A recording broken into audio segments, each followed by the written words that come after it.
very good question. He still doesn't get where you would use it. I'm not saying you will use most of that. Most of these, go ahead, Silviano. Some of it. Yeah, I mean, some of these are extraordinarily specific to a one or two, maybe, applications. Give you an example. Give you an example. I don't even think it's up here because I invented it myself.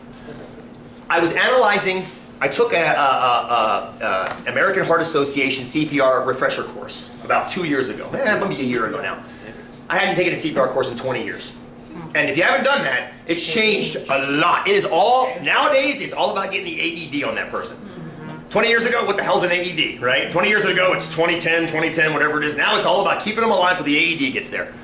So I took the course, learned how to use the AED, which is freaking awesome, by the way. And then there was a 20-question multiple choice exam at the end. You know, do this, if the person's blah, blah, blah. That's like the last check. You have to do all the displays of everything in the 20-foot. And I took the exam, and I'm filling in the answers. And I studied, I'm a geek, I studied for it. And it was like A, B, B, C, B, C, D, D. And as I got to like the 16th one, I looked up at the kids in the room. Because it was me, an old dude and a bunch of kids. And the kids start freaking out. Because it seemed like there was too much of a pattern in the answers. So, I wanted to test that, of course, because I'm me. So I finished the exam, got 100 on it. What's up? But then, how you doing? Then I went home and I invented a distribution to test whether or not that looked random enough. Because it didn't look random to me. It looked like it was very much prescribed. I asked Jenny, I'm like, did you do that intentionally to A, screw with people, and B, make it easy to grade? She's like, dude, that was just the American, they gave me that exam to give you. I didn't have anything to do with it. It's a federally licensed exam. So I invented a distribution that essentially would simulate flipping a coin with 4 sides and keeping track of the results of those coins, because none of these distributions did it well. This one kind of does it okay, but I didn't like the way it did it. So I did it with a more discrete, that gamma distribution, FYI, that gamma distribution is related to your factorial. That's one of the explanations you could have found online had you Googled it. But what it is, essentially, is a big leaning curve. It's a big leaning curve like this. So in other words, I tracked the randomness of the results and also the runs in the results. So remember how I said it went A, B, A. The first A was a run of A's. Then the next B was a run of B's. And then it went A, that's another run of A's. And then if it goes B, that's a run of B's. And then if it goes C, B, that's 4 runs. So every time a letter changed, I call that a run. I define that as a run. Because that threw me off too. Now as it turns out, it was almost not random in the runs. I made the graph, I made the distribution, which doesn't exist up here. And it ended up being, remember how we said anything that comes in below 5% is like unlikely? It was like it's 7 or 8%, my result. My gut was saying it's too weird. Now 7 or 8% is still pretty unusual, but not like micro unusual. So that tells me again that I think human beings have a propensity to understand when something is weird, and watching those kids sweat it out, you could see it. They're like, It was cute. Kind of terrible, actually. But, you know, the fact that we could feel that as it was changing, you know, kind of rad. So, Aaron, back to your example. My distribution doesn't show up on here because I invented it. The other ones, I mean, hyper-exponential, most of you, if not all of you, will never use it. Maybe as a math major, you'll see it somewhere in a 256. Maybe. I can't even guarantee that. I know you'll see the Gaussian formula, which I don't even see up here right now. We'll put on the board later. When you do 252 and later on 254 and things like that. But honestly, you're not going to see these. But you will, I promise you, as you go into your fields. How many people we have in sociology? We got no soc? We got 1, maybe 2. Psychology? Yeah. Human development? Early childhood? Yeah, you guys, early childhood. Natural resources? Business? Yeah, all those hands go to, who are the rest of you guys? Exercise science. Exercise, oh, I keep forgetting they make you take this class. That makes me so happy. Yes, exercise science, for sure. For sure. These two, these are the biggies in those studies. Anything else falls in here, for sure. The F distribution's in here somewhere. I can't find it right now. The T distribution, you see F? Right there. I trust you, it's there somewhere. I trust you. Above hyperextend. I still can't see it. That's okay. I trust you. I trust you, sir. He's got it. He's got it. Oh, there it is. Thank God. Jesus. Yeah, there he is. Anybody ever heard of an ANOVA? A test called an ANOVA? That's okay. You will eventually, if you take 244, that's the distribution you use for that one. It's a very specific kind of test, though. It's a very specific. There's a T distribution. It has to do with the Guinness Brewery. That's up here somewhere too. Oh, there it is, everybody. Beautiful. Because it's actually related to it in some way, which is very, very good. They're very specific in their uses. These two, however, I wish they were actually closer to the center, which is whatever. But these, for your guys' lives, are the most important. And I want to start today to continue our journey in the last couple weeks we have together of fusing them together. Notice how they have a line between them? All the lines connect all the ones that can be transformed from one to the other. And we took a look starting yesterday with how we can make a binomial look like a normal distribution. So here, this is what we looked at last time. This is distfill. It's in Excel, so it looks a little prettier. It's got color and it's got labeled axes, which is much better, I think. But this is if you flip a coin 3 times and keep track of how many times you get heads. 12.5% chance of getting no heads. 12.5% chance of getting 3 heads. 37.5% chance of getting either 1 or 2. Arguable? I think it's believable, yeah? Believable? Good. How about if we flip 5 coins? And I was asking you guys, what's the average of all of these? And Taryn, you asked about the standard deviation. I love that question last time, by the way. It's getting wider. It has to get wider, right? It has to keep getting wider because we're allowing for more possibilities. But what shape begins to... Bell. Yes. Now, we have been seeing the shape all term. There was Max in his Crocs. Yes. Here's Max in his Crocs if I watch him 25 times. Assuming he's guessing. There's Max in his Crocs if I watch him 50 times. Or 100 times. What's that? I think you get suspicious around there. Well, he was 2. He did a lot of this. So, if he would notice it, yes. So, the idea, though, is these... Now, notice, there are 101 possibilities for the number of heads we can get. From 0 to 100. There's 101 possibilities, right? Do you see any tail over here? No, it's there. It's just so far down, it doesn't show up even in the nice resolution of a blown-up Excel graph. Because, say that again, Alicia. I was going to say, is that because the y-axis isn't, like, it doesn't go out far? Yes, ma'am. If I had cut this from 0 to 0.01 and cut it up here, you'd see some line then. For sure, we have to stretch it to make it this. It's there! The pixels are too small, though, to indicate it to our naked eye. Yes, ma'am, absolutely. But then we also lose the big bars up here. You can get no heads if you flip a coin 100 times. It's possible. It's 1/2 to the 100th power, which, as you just learned, 2 to the 100th power is a huge number, right? So 1 over 2 to the 100th power is essentially 0. It becomes calculus at that point, doesn't it? Yeah, it's pretty rad. So the important thing is the majority of what's going on is happening in that bell part in the middle. So Taryn, again, back to your standard deviation idea. Where would you guys say the middle 95% of the data was here? I'm going to start in the middle. There's the average, right? I'm going to open my hands. You stop me when you think we've gotten to 95% of the data between my hands, right? So 95% being the height of the curve. Right about here? So you guys went from 40 to 60, right? 40 to 60. I love that, by the way. That means that a standard deviation would have to be 5, wouldn't it? Because you guys just did 2 standard deviations, correct? 40 to 60, that's a distance of 20. 2 up would be 10, 2 down would be 10. Cut 10 and 1/2, that's 5. So your standard deviation is 5. Say that again. Wouldn't it be 10? That's 95% is 2 standard deviations. Yeah. So 40 to 60 is 20. Oh, I was thinking... No, that's okay. You're thinking right. You're thinking right. You're thinking right. But you have to divide it twice. Your first one is 10 down and 10 up, and then each of those is 2. So do you guys buy that? No. You don't buy it. Hang on. That's okay. I went a little fast. I'm going to slow it down. Hang on. Hang on. Let's move it up so I can draw the board. Here we go. Okay. Grab a pen.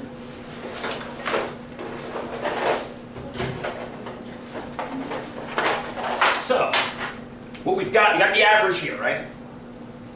That's the average. We'll call it mu. You guys told me to stop at 40 and 60. So you said that's 2 standard deviations, right? 2 standard deviations. So, this must be mu plus 2 sigma. 2 standard deviations up.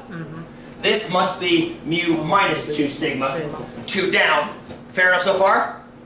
Yeah. So in order to go 2 up, that means we have to go 1 up first. Mu plus 1 sigma. And then here is mu minus 1 sigma. So you've got, this is 1 sigma, that's 1 sigma, that's 1 sigma, and that's 1 sigma. So there's 4 total sigmas in that range of values of 20, which means each one is 5. Is that fair? Is that fair argument? Okay, good. Thank you. We're going to come back to that over and over again as we go through the last 4 weeks, or last 4 classes we had together. Only 4 more classes. Tear. Makes me sad. I know. I know. Now back to Terrence's question, and I'm going to stop calling it Terrence's question. I'm going to stop calling it Terrence's question. Your question was great. What you asked was, why would the standard deviation get bigger? Well, think about it. The standard deviation was 5, correct? In that one?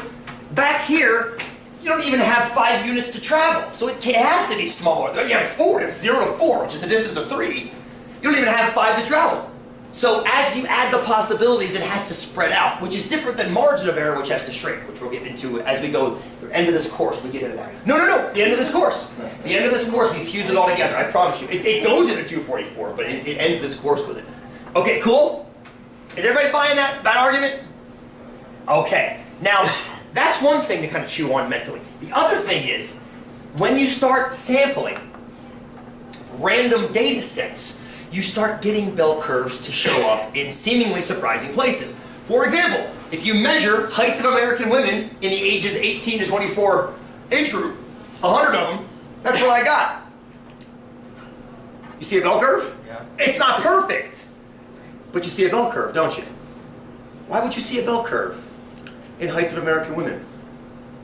Because there's an Well, yeah, good. I like that answer. Because there's an average, but who says it's a symmetric average, right? Good, Randall. I love that. Taryn? I think you're shorter when you're younger, obviously, and then when you get older, you shrink too. But these are all 18 to 24. Oh, never mind. Good for you. Okay, so there's a trend too, though. There's a trend. Over time. There's a trend, and then maybe this. Good, Faith, please. Because you're more likely to have extreme outliers, the small amounts than the large amounts. See, what Faith just said is what I believe too. But how do you prove that? I like what you're saying. What Faith is saying is you're not going to see Andre the Giant very often. Nor are you going to see the actor that was one of the rodents of unusual size very often. But you're going to see Wesley and Buttercup, or in this case Buttercup, I guess, right? Buttercup pretty often. Sorry for the Princess Bride references. But that's the idea, right? You're going to see a more frequency towards the average. But then again, the 3-letter word question is, why does that happen, right? I think, hold that question, that's okay? So I did some more sampling. I checked the same LDL readings I did last time. We looked at these about 3 weeks ago, 4 weeks ago, 8 weeks ago now. I have no idea how long it's been a while. But the same thing happens. Once again, you get a bell curve. And if you look at IQ scores, we're going to analyze these at great depth. I love IQ for 2 reasons, both of which we'll get into as we go through. Yes? Bell curves, right? And they show up in the damnedest places. So here's a few bell-shaped distribute. This data, all the data in here, shows bell-shaped tendency. Look at how interesting. Number of chips and chips. So if you take chips, I actually used to do this in my classes. You get a bag of Chips Ahoy cookies and break them up into their pieces and count the chips and eat the crumbs. That's why I stopped doing it, because it was pissing people off. I had to buy 2 bags of cookies, one to eat, one to play with. And you actually graph the number of chips in the cookies, it becomes a bell curve. A very tight bell curve, but a bell curve. I saw a hand. Please, Scott. I was just thinking the win streaks of Jeopardy, that's based, wouldn't that kind of resemble a little bit like the IQ? But why? Because the smarter the individual, or the idea. Don't confuse intelligence with smartness or wisdom or information. See, and Scott's actually got one of the reasons I love IQ, is what is intelligence? I just read an article in Smithsonian Magazine. The brain still confuses scientists. They stopped calling it an organ. Because it really isn't an organ. It has everything to do with your circulatory system, but it's not part of your circulatory system.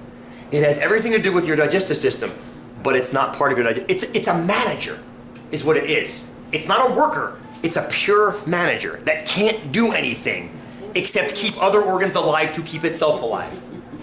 And that makes it a very interesting thing to study. Neuroplasticity aside, it makes it a very interesting thing to study. So that's why I come back to that. Like, should there be a correlation? Is IQ correlated with knowledge? I don't know. I'm asking that question. I don't know the answer. I love that, though. Well, I'm just saying it would be interesting to see. It would be. that Yes, curve sir. I to the concur. I concur that it would be interesting, yes. And especially with Ken Jennings being in there, too, the guy that had the record for a while. Yes. Faith, go. You had a question or a comment. Well, no, I was gonna say, if there wasn't bell-shaped curves and everything would be, there wouldn't be randomness. But that's a chicken egg argument, right? that implies to us that the bell curve is the norm. It's called the normal distribution. I think Joanne, you didn't like that very much, right? The normal distribution. It's called the normal. Part of the reason it's called the normal is because it shows up so much. I mean, look at some of this stuff, right? Sizes of wine bottle corks cut by a machine. Right? Actual volume of a 15-gallon gas tank in a car. What that tells me is there is variation, Does it show up in, but it averages to 15 gallons. Go ahead. does it show up in nature? That's a good question. What of this is Some hip reps, Some mathematical Body principles weight. are systolic? found. Yes. Oh, no, absolutely. I'm just checking to see how many of these are natural. So hip breadth is natural.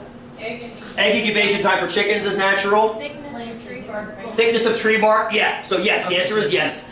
Quite a few of these are machined, and that's the reason I was able to find those so rapidly. One of my favorites, the last one, times of eye contact with schizophrenic patients.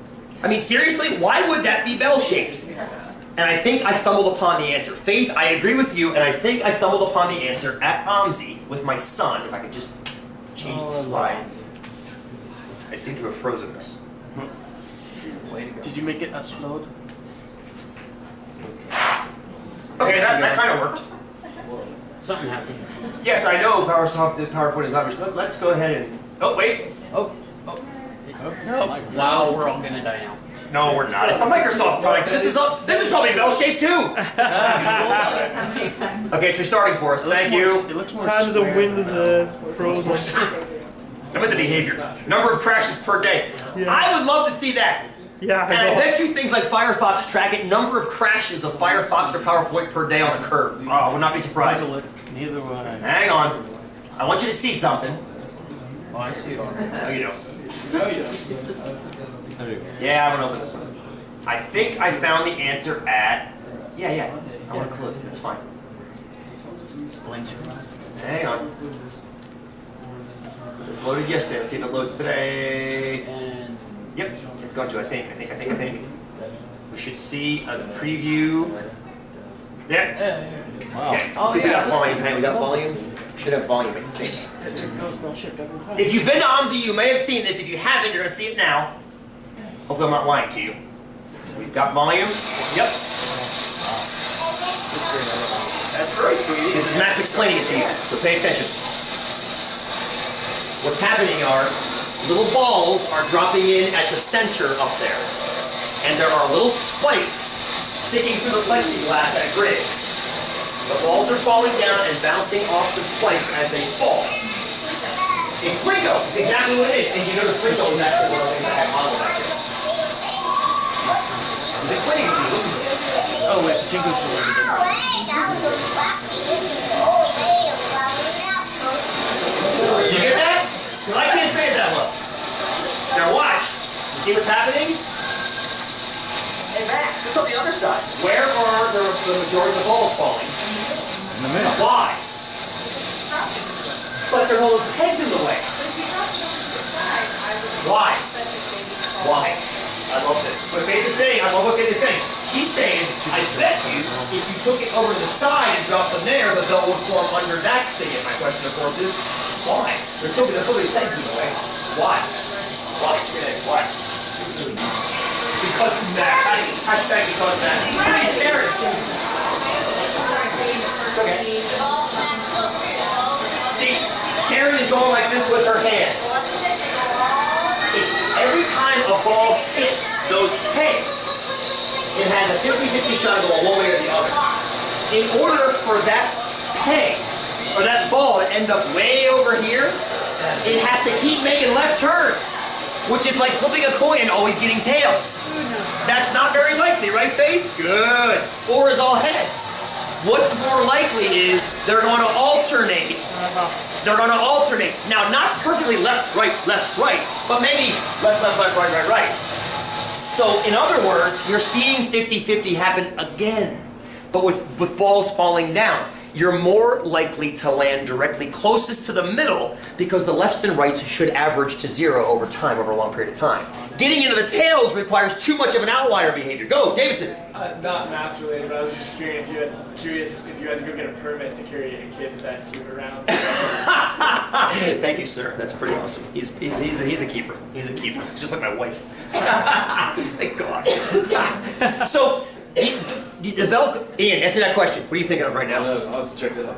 Oh, you checked that? Okay, that's okay too. By all means, that's totally fine. By all means, that's quick. Question, you guys will just relax and take it. Just take it in, take it in.